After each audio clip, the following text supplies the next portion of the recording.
Welcome back. You're watching Sky News. In just a moment, the press preview. A first look at what's on the front pages as they arrive. But first, our top stories. P&O Ferries parent company, DP World, has paused plans for a £1 billion investment in the UK after critical comments from two cabinet ministers. A woman has been jailed for life after murdering both her parents and living with their bodies in the family home for 4 years. The Metropolitan Police have recorded 40 new allegations against Mohammed Al Fayed, including claims of rape and sexual assault.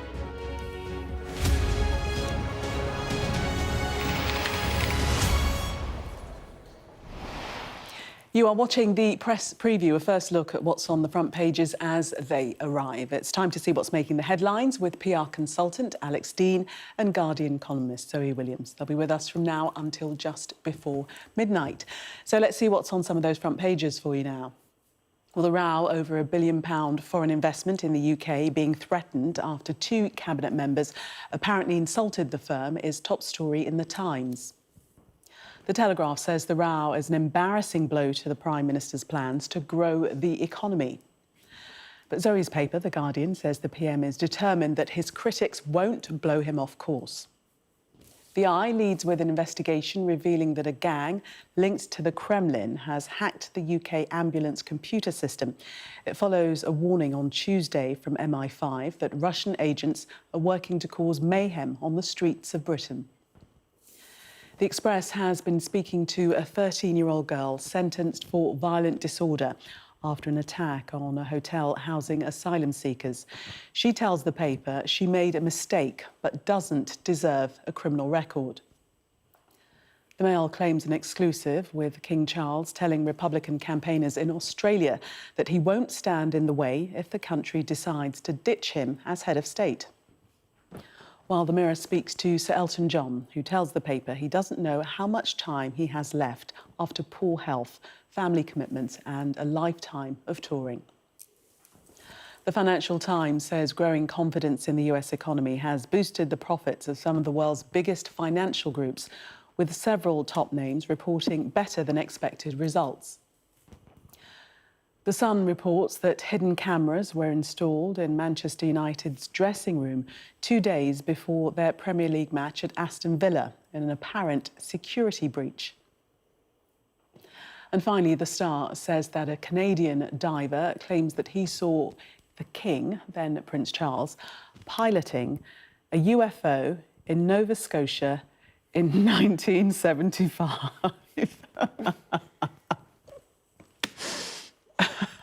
We haven't checked with the King about his whereabouts on that particular date, but perhaps we might.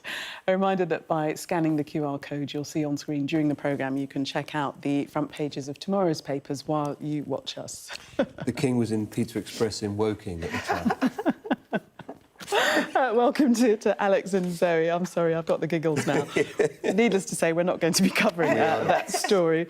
Let's have a look at the FT and this story of the economy, investment, a bit of a misstep, it seems, by the government in terms of wanting to encourage foreign investment. Explain what has happened, Alex. Not the first time that P&O Ferries has been criticised for what it did a couple of years ago with fire and rehire. Indeed, the then government, the Conservatives, criticised them. The trouble for the government is the timing and the fierceness with which the Transport Secretary expressed her views about the company, whose parent company, DP World, is a major investor in the UK, not least at the London Gateway port, but also in Southampton.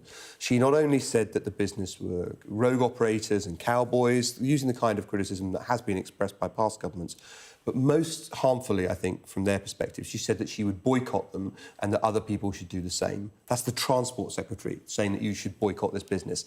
Well, that business, which was going, I think, to be a participant in next week's International Investment Summit, there's some disputes. Some of the papers say their leader is still coming, some say he's not. Either way, they've announced that their investment in the UK is on pause. And some of the papers detailing the fact that DP World are saying that they weren't going to invest that £1 billion, and it's not because of any row. That was a decision that they'd taken anyway. Well, exactly, right? So there is a rumour that they'd taken the decision anyway, quite separate to the remarks. And there's also still people close to the matter saying the project is still going to go ahead.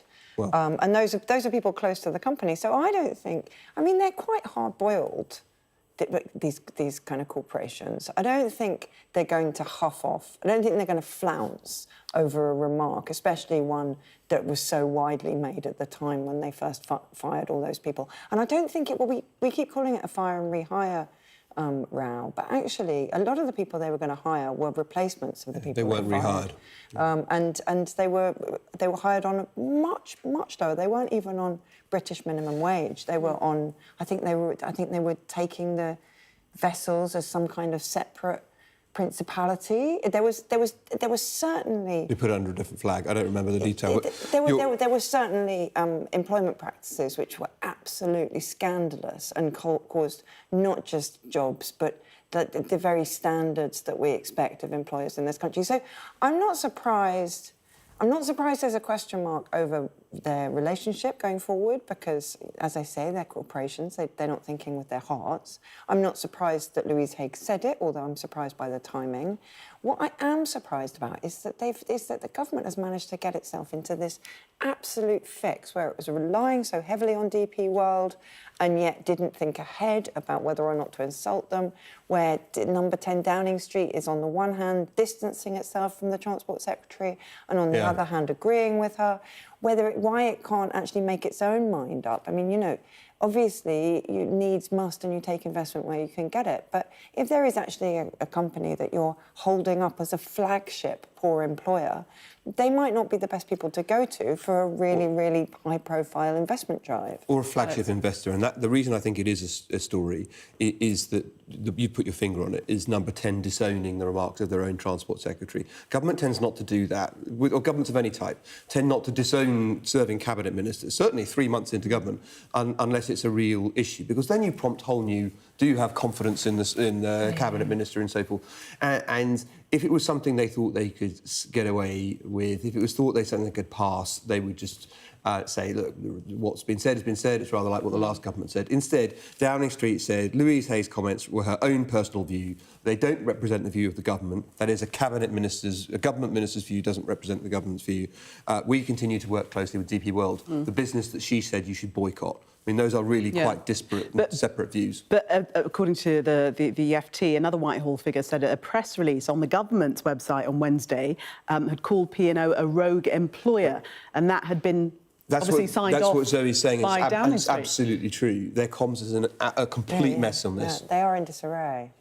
And I don't get that. I mean, is it possible that they didn't make the connection between P&O Ferries and DP World? Yeah, maybe. So I think the government has three issues here. If we step back, I think the government has three issues and they're all to do with timing. The first one is that they're going into this International Investment Summit before the budget. What government wants to do is therefore say, everything's fine, but I can't tell you any of the details. Ministers will be very careful, ministers always are, of any political stripe, not to reveal details of what's coming up in a budget. Businesses love detail, and they'll be frustrated by the absence of it when they go into the summit. The second issue comes from that, because businesses don't want to be photographed applauding enthusiastically when a couple of weeks later they may say, I completely disagree with what you've done here on this part or that part of the budget, and find themselves at variance with what they said a fortnight ago.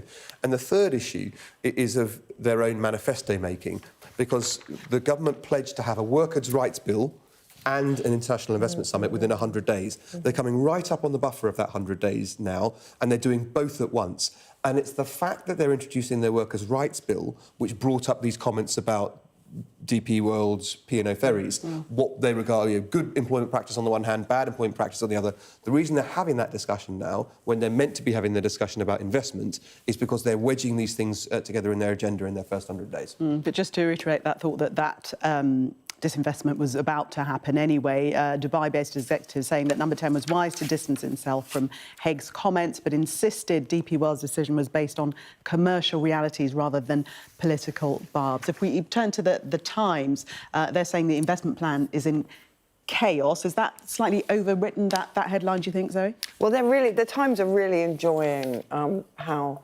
difficult everything is for Labour. And I don't think this story is any different.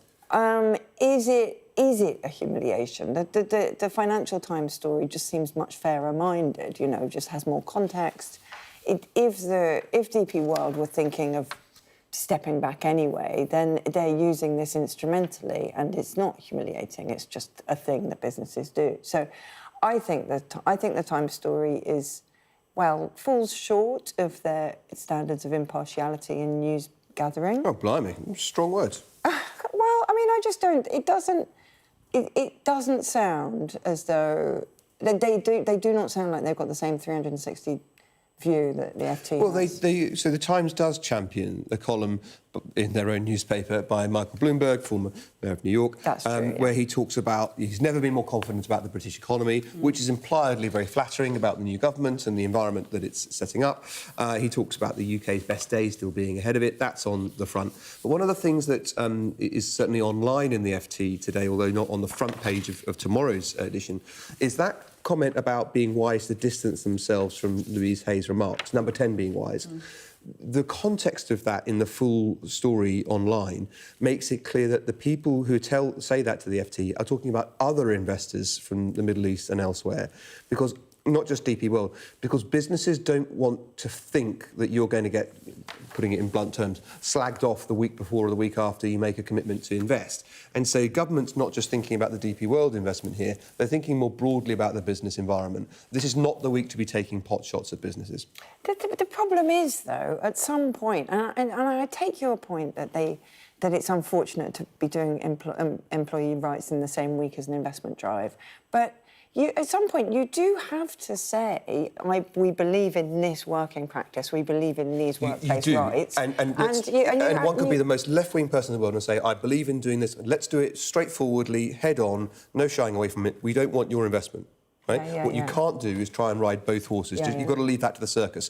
You can't be having a go at a business on Wednesday, Thursday, and singling them out and saying that's a rogue employer, we should boycott them, and then expect on Thursday, and then expecting an investment of £1 billion from them on Monday. Just not realistic, is it? Yeah, the comms doesn't seem to be working in that instance at all. Let's turn to the Mirror and this horrific story, the double murder of the parents, Virginia McCullough's sentenced today. I mean, it just it beggars belief. It beggars belief for so many reasons. The first is that when she seems to have been expecting the arrest, which in some ways is understandable because it was 4 years old, this crime. So she must have been half expecting a knock on the door for all of those years.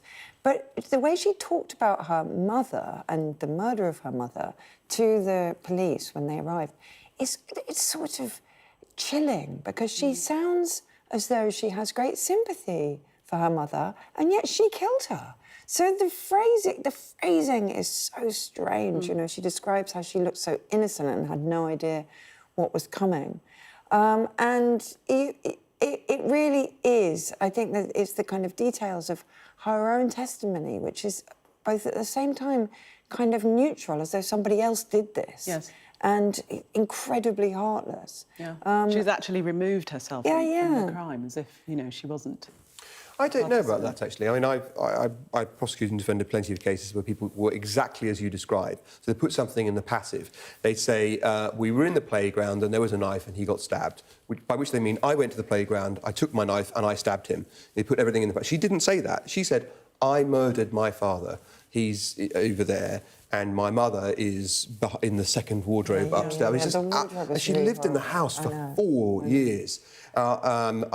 She's been sentenced now for the murder. There is, of course, a separate offence of interference with a body, which she could have been, I suppose in totality terms, it wasn't going to make tuppence halfpenny of difference. But I actually think it's good to charge people with things like that too, because it demonstrates that there is something quite separately appalling and awful about the calculated way that you store a body, hide evidence, continue to claim the pension that is separate.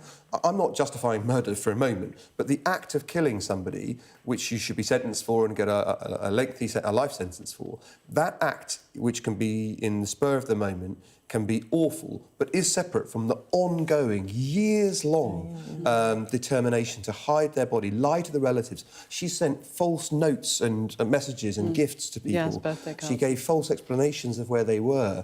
And that, quite separately, is a horrible, horrible thing to have done. It's really strange, isn't it? Because murder is obviously the moral atrocity, But somehow the detail of living with her mother's body in a wardrobe, living alongside it, and that being okay, is sort of worse. It is. It's totally gruesome, completely.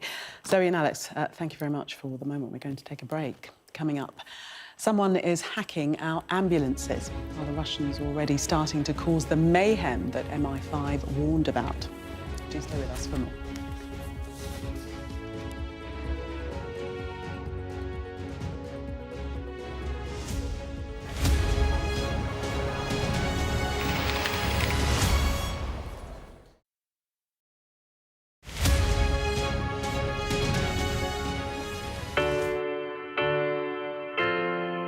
I'm Mark Stone and I'm Sky's correspondent based here in Washington, D.C.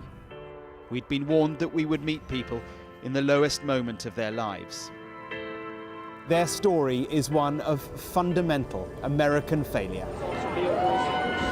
Well, a slow drive for the president as he approaches his golf club, but I have to say there are more media here than there are supporters. We love Trump! I've witnessed the remarkable passion for politics here, but the anger too.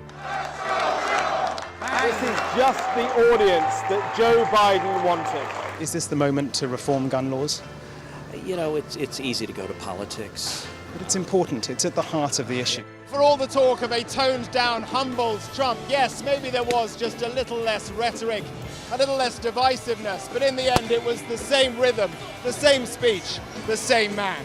All them people that died in Russia and Ukraine, they'd still be alive today if Donald Trump was the president. If it was my wish, have a businessman that's strong like Trump, but maybe just doesn't say as much, you know? We are under Israeli military restrictions in terms of some of the things that we can film, but it's important to be in there.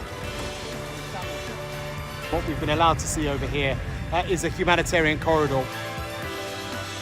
Free wherever you get your news. A young American medical student is making remarkable things happen. I've seen a lot of difficult things, and honestly, it breaks my heart. These children don't deserve that. I don't think there's a single Arab I know who isn't seriously disturbed by what's going on. And so they gathered for this wonder of nature. I'm very excited right now. This is an extraordinary moment beyond anything I could have expected. Sky News, get the full story first. Our app gives you the very best of Sky News wherever you are. Breaking news, videos and analysis. Evidence of the crisis. Podcasts, watching us live. Live here from Washington. Wherever you get your podcast. All in one place. And all at just the touch of a screen. The Sky News app. Get the full story first.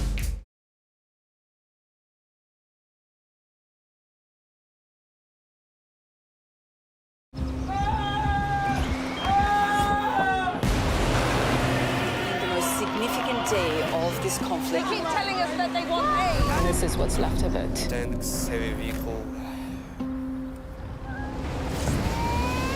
Why only in America? People want their country to work. Just want to jump in a normal life. Why are these homes empty? I want you to be honest with people. That has happened within minutes. Sky News, the full story first. Free wherever you get your news. I say, bring it on. With America divided and tensions running high, get ready for an election like no other. Join our teams as we follow the campaign trail as America decides. We will win, win, win. Get closer to the action this US election with full reaction and analysis. Sky News, the full story first.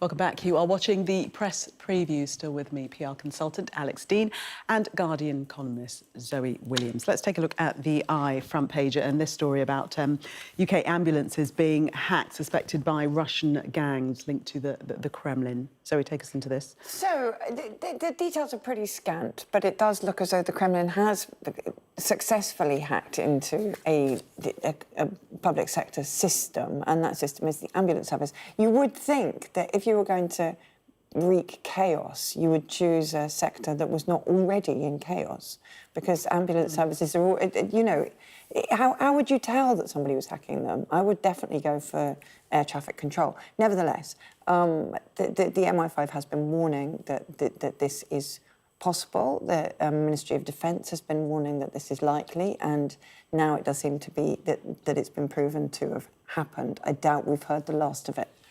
Just to say that we have had a line in from the Cabinet Office, and they're saying that they don't recognise these claims. So it's kind of putting an end to this story. Well, I don't know. I read a cyber expert say that there are two kinds of businesses in the UK: those that know they've been hacked and those that don't know that they've been hacked. But everyone's been targeted, and what this piece makes clear is that the Russians have at least sought to hack into the MOD, Whitehall departments, and into the NHS, including the ambulance service. I suppose there are two different kinds of hacking. One is to try and get intelligence, information, and reading, and so forth. The other is to cause chaos. And you would assume this is the latter. The point being, from these sorts of stories, there's a real threat to British emergency services posed by Russian intelligence operatives. And the fact that the Eye's story is sourced from people within the intelligence community here implies that there's actually... Downing Street may very well deny they don't recognise these things, but somebody within our intelligence apparatus is telling newspapers this is what's happening. Well, this was... I mean, when Putin explicitly said, I think it was 6 weeks ago, that if the UK continued to support Ukraine in the way that we were intending to, there would be retaliation. This is what they were talking about, right? Yeah. Wasn't it? They were never. And we have heard from the MI5, the head of MI5, saying that this is going to be happening on Britain's streets. A similar story, in a way, on the front of the Sun. Manchester United having their dressing rooms hacked into, I suppose, a bug planted.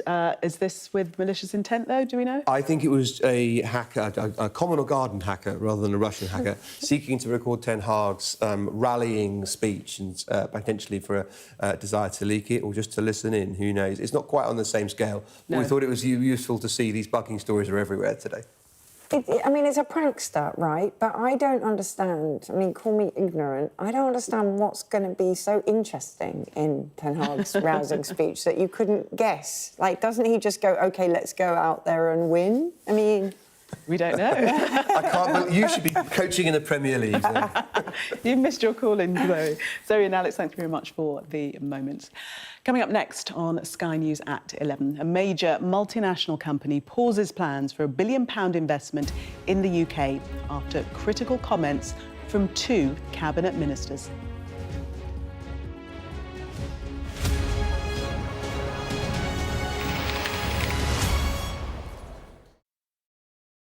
There's always more to the news than a headline.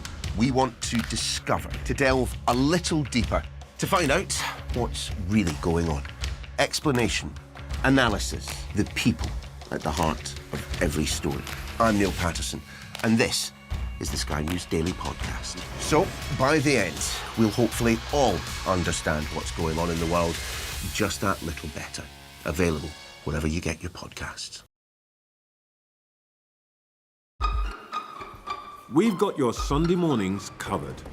From the front page and the sounds of the streets to the voices of the people who make the major calls and big picture politics beyond Westminster.